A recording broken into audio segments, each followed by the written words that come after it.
So yun mga kalapatids, nandito na si Gray, ang ating tilas kaninang umaga. So yun mga kalapatids, papakita ko sa inyo. So yun mga kalapatids, si Gray, ang ating pinalipad kaninang umaga. Medyo mahabon pa, buti nakabalik.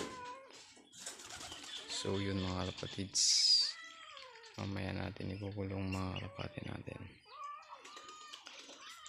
So yun mga kalapatids, yung ipapares natin kay Gray. Yan. So yun mga kalapatids, follow, like, share, and subscribe my YouTube channel. Thanks for watching. Let's It's going down.